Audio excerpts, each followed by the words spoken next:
whole thing. I'd be interested to know how other owners who are not the Bengals or the Patriots feel about this, because my understanding was after the initial Spygate, Deflategate was pretty aggressive, in part because the other owners were upset that the initial Spygate wasn't penalized enough. So I think that may weigh on this, how the other owners around the league and how other teams feel about how this is going. Is there any way to get a sense of how long this is going to take before some decision is made?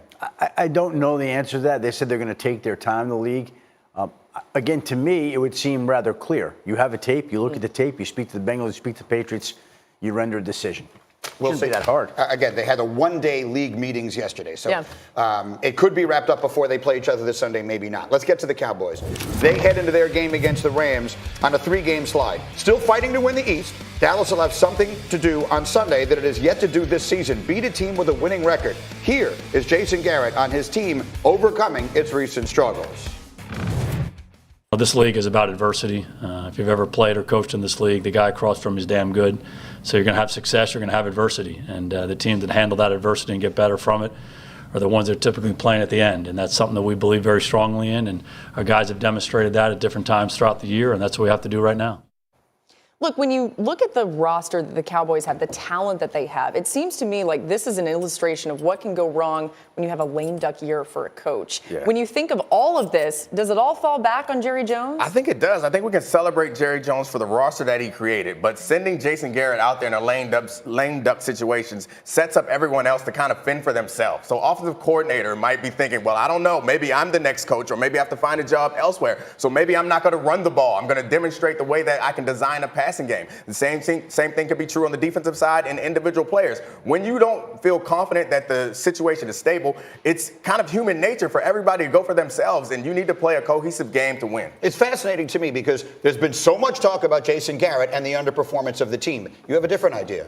Well, that to me is the whole point of this, is that aside from the fact that he's in the last year of his contract and he's a lame duck coach, everyone knows it, the issue has gotten so much attention, and every single time they lose, Jerry Jones is front and center talking about it more and more. And the issue's it's gotten bigger than the team itself this season. Jason Garrett's future, it just hangs there. And is there anybody that thinks, short of this great Super Bowl run, he's going to be back? No.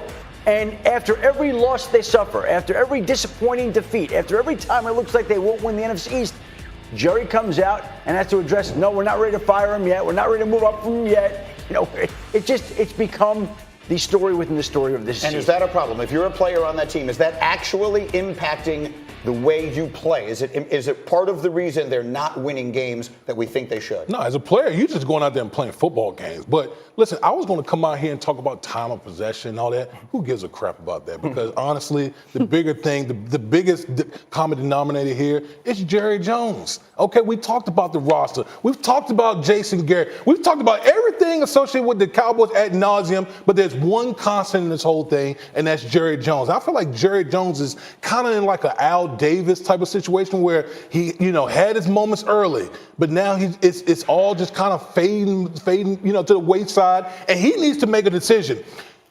Your football mortality is you're on the clock right now. Do you want to cede some of your power and maybe get this thing on track, or do you want to keep the status quo going and we're going to keep talking about the Cowboys? I don't think it's about ceding power as much as it's about shutting up. Like, I think that the decisions that he's made, we can support the decisions that he's made, but complicating the issues by talking every week and not giving your coach an extension but not firing him. Like, you're making the job more difficult for your coaches and players. Get the best players. You're doing that well. But be quiet until you win a championship. Then you can say, how about them Cowboys? And we can all laugh and celebrate. But there is literally no chance of that happening. Not in his DNA. I mean, literally none. Okay, tons and tons of football as we go on this Thursday. But let me take you to the hoop. And the game of the night, the moment of the night, Jay Williams, was Kawhi Leonard. His first game back in Toronto after leading the Raptors to their first NBA championship. The fun guy was in the house, and the fans were ready to let him know how much they love him.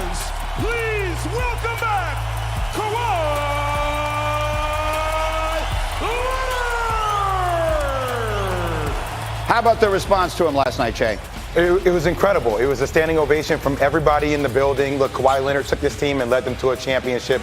Goes to show you how special of a player he is. And then he spent the entire night making them remember just how good he is. You'll see the whole repertoire here, the inside shot, nice passing, outside shooting, everything. Now remember, there's no Fred VanVleet for Toronto. They've been having an exceptional year, but I think Toronto is a regular season team. I do not think they're built for the playoffs. Don't believe the hype. Kawhi Leonard's team is built for the playoffs. He knocked down a 3 there. They were leading by 12. He would score 23. Good night for Kawhi and the Clippers. Yeah, Kawhi, look, their wings are strong. The one thing that is lacking for the Clippers, Zubac in the middle, that middle presence overall. They get the win on the road by 20 last night.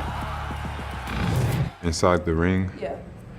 I have I have a logo in there, and it's on my middle finger, so it reminds me to put on my middle finger. So I have like a FU symbol on there. Only he could say that with a straight face. That's inside his ring. Okay, let's run the floor. No Giannis, no problem. Bucks win their 16th straight beating New Orleans. Is Milwaukee clearly the best in the East? They might be the best team in basketball, Greeny. They might be, and look, I am off the Ben Simmons bandwagon. I was on it at the beginning of the year. I've seen him shoot there's no way a guy who's 6'10", 240 pounds should be averaging like 14, 7, and 8. Right. He should be putting up Giannis numbers in order for Philly to be that team. The Bucks are that team in the East. We will talk more about him in our next hour. In the meantime, let's talk about him. LeBron James, his 14th triple-double as a Laker. LA taking care of the Magic in Orlando. Is he the MVP? I think right now it's between him and Giannis. Yes, I would say I like LeBron James as the MVP. His real plus-minus is like 2 points higher than Giannis's right now. Look, this team has won 12 straight road games, and I think the other pieces of the team really set a tone last night. Well, let's talk about that because we all know LeBron and we all know Anthony Davis, but you're going to tell us that the supporting cast is actually one of the reasons you're buying it. Greeny, every good company needs somebody to mop up the floors. They need somebody to come in late to do all the dirty work. Dwight Howard is doing that. Now, I know he's only averaging 7 points and 7 rebounds, even though he's shooting 72% from the field. But like last night, this is a place where he was Defensive Player of the Year 3 years in a row. Okay, he took them to the Eastern Conference Finals. They traded him. This is an angry game for him. I like seeing Dwight angry. Yes, he initiated the fight, but I like seeing him find a way when you're playing against a team like the Magic, where you need to find a way to manufacture energy. He does that. Jared Dudley comes in, pushes somebody, he gets ejected. That's energy that helps this team win the game. When you have players that are willing to do the dirty work, that's what makes LeBron James and AD special, because they can stay up high and be Batman and Superman. So Lakers or Bucks, who's the best team in basketball?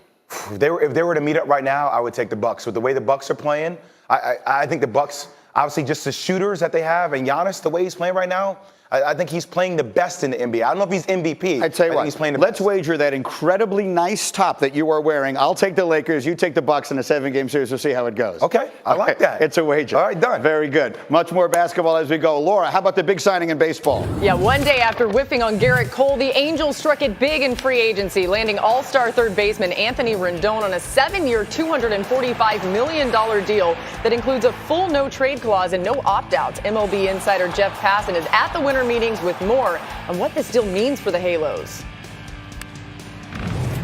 It took 24 hours after losing Garrett Cole to the New York Yankees for the Los Angeles Angels to say, maybe not anything you can do, we can do better, but we want to try and win a championship too. And adding Anthony Rendon to a lineup with Mike Trout, Shohei Ohtani, and eventually top prospect Joe Adell was a big step in that direction, but it's not the only step the Angels are going to take. They need pitching. They are in on Madison Bumgarner. They are trying to deal for Corey Kluber from Cleveland. The Angels know that to get past the Houston Astros and Oakland A's, they're going to need more pitching. Look, it's been a banner week for Scott Boras and his MLB clients. Since Monday, Anthony Rendon, Garrett Cole, and Steven Strasburg have signed new contracts for a combined total of $814 million. I think that means play baseball, kids, and if you can figure out how to do it as a lefty, you're even better. Coming up on Get Up, how much is Tom Brady to blame for the Patriots' offensive struggles? Wait until you hear what one legendary Boston voice said about Tommy. And an enormous